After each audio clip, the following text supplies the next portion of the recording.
No, I'm a school social worker, so Okay. I work Oh, with wow. students K to 5. So Okay. it's more so just educating. So if there's anything you would like to share, Yeah, Yeah. absolutely. because I do have students that sometimes will have identity things going on, and obviously my job is to support them from a school standpoint. And really quick, before you get started, I Yeah. just want to clarify. You want him to kind of start with his point before you kind of give Well, I your don't perspective really- on this? Is I that don't correct? Really, I don't want to say that I have an opinion yet. Okay, I'm that's totally educating fine. myself so I that can- I I can do my quick spiel. You're talking to the Sure. best guy that travels the world talking about this topic, Okay. so go for it. Chris, take it away. Sure. So yeah, since September 2020, I've been traveling North America. I went to the UK on one trip recently as well, just having conversations out on the street. So here's the deal: we got all these kids today with this condition that we call gender dysphoria, which is essentially it's just self-loathing. These kids they have some other mental health comorbidity going on. There might have been abuse or trauma. There might have been sexual abuse, some other mental health problems. There's cutting, there's eating disorders, whatever. For some reason, these kids aren't comfortable. Okay. A lot of these kids historically have grown up to be gay. So a lot of gay men, if you ask them when they were younger, maybe they were more effeminate. Maybe they played with the girls more. That's fine. My position is there's no right way to be a boy or a girl. You're beautiful just as you are. No drugs or scalpels needed. But there's this ideology being taught in schools, it's all over social media, it's coming out of academia, and it's teaching these kids that they have a gender identity, which might be different than their sex. So what is a gender identity? No one can ever really tell me. But when you look at some of the resources that the actors produce, like the most popular one, it's called this genderbread person. You might have seen it. It's a gingerbread man. Yes. Yeah, there you go. And I know there's a lot Very- of vocab that's changing. And just- Yeah. That's right. Yeah. It's all activist vocab, honestly. But the genderbread person defines your gender identity as being based on your personality, your job, hobbies, likes, dislikes, roles in society, and expectations upon you. So what does your job have to do with your gender? Nothing. What do your hobbies or your likes have to do with your gender? Yeah. Absolutely nothing. We've got the Boston Children's Hospital, which is now the second ranked pediatric hospital in the country. It was number one. But they have one of the most prestigious gender clinics in America. And the director of that gender clinic, they produced all these videos. And the director, her name's Jeremy Carswell.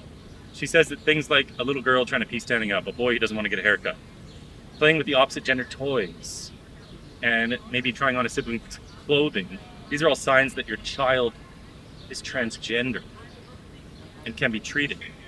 No matter which way you slice it, all of this ideology comes down to is sexist, aggressive stereotypes. And instead of telling our children they're beautiful just as they are, these children are being taught that they might have been born in the wrong body. What an abusive thing to tell a child.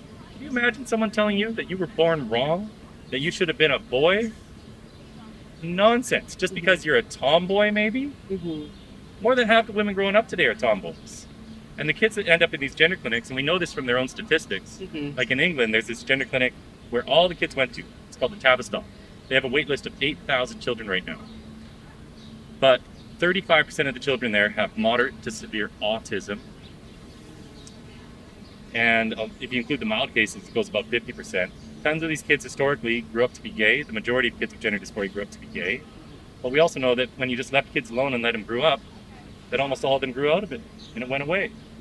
And so people like my buddy Mike here grew up to be the beautiful gay man that he is. Thank you, baby. So beautiful. He is God. very good.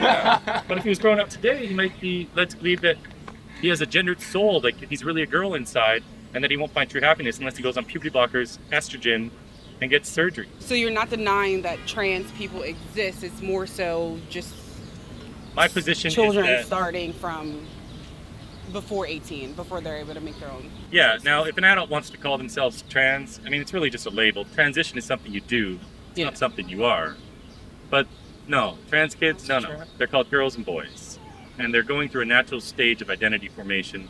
We should leave them alone, especially when there's so much indoctrination going on. It's not all education in the schools anymore, it's indoctrination. And we just need to leave the kids alone, let them grow up, let them figure themselves out, give them the body positive message that they're beautiful just as they are. Because changing the body of a child, stopping their physical development Yeah. with experimental drugs that have never been approved for this purpose, Yeah. in my opinion, that's child. And I'm always like scrolling on TikTok and just looking at different things. And I have seen a lot of people detransitioning. Like, so they're older and they realize that they want to detransition back into their original sex that they identified. So it's just very interesting. And maybe we could touch on some of the negatives in that aspect of what the process is to detrans. I know we know a handful of transgender individuals that are detransitioning. One that's very well known in the country right now, she's been testifying at legislatures all across the states. Chloe Cole. This girl, she had autism, she had some abuse and some trauma. At 13, they put her on puberty blockers, testosterone. And at 15, she had a double mastectomy. 15. Yeah. And now, because she was on testosterone for a few years, she doesn't know if she can have kids. She's still having problems related to the double mastectomy. Yeah. She's 18 now. She's suing. Another girl, Layla Jane, same lawyer, Harmeet Dillon, is the lawyer. She had her breast cut off when she was 13. They put her on puberty blockers, testosterone at the age of 12. These are babies. Yeah. I have an 11 and 13-year-old girl. Like, it's nuts. Yeah. What are we doing to these kids just because they're having a hard time in life? We're now telling them they were born wrong? It's so abusive. This used to affect a handful of kids. Now we've got 300,000 children between the age of 12 and 17 reported by the New York Times that have been diagnosed with gender dysphoria. That's just the actual diagnoses for insurance purposes. It doesn't include the other cases we don't even know about. So this has exploded. And it's this really negative message Yeah. that children are born wrong. That's just ideological nonsense. Very valid.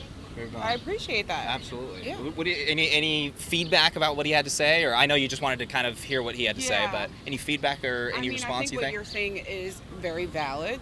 I mean, kids are going to go through, or just people in general, just going to go through different stages in their life. I don't want to invalidate that if someone feels like they were born, that's not the case. But maybe waiting until they're a little bit older. And then I also heard on the flip side is that if a boy wants, just the physical changes in puberty, that's why the puberty blockers, because that can cause depression or that can cause, suicide ideations and things like that because their body is changing in a way that they don't want it to change. Yeah. So Puberty's a tough time, right? Yeah. I give public speeches and stuff now, and I normally ask the women in the room, I did this last night at a talk I gave, how many women here love going through puberty? Guess what? Not one hand's gone up in the air yet. And I've asked this of thousands of people. So it's a tough time, especially for girls, because they're getting sexualized. Their innocence kind of disappears a lot more for girls than it does for boys. Yeah. They just got bigger and stronger. Girls are now getting bad looks from men and attention from men. They don't like that. Their bodies are changing. Yeah. And it's hard. Yeah. But leave them alone. They're going to grow into their bodies. They're going to become comfortable with themselves. Yeah. And what's the greatest joy for most adults? It's having a family. It's becoming a parent. And that's being taken away from these kids because these drugs and hormones combined are sterilizing children.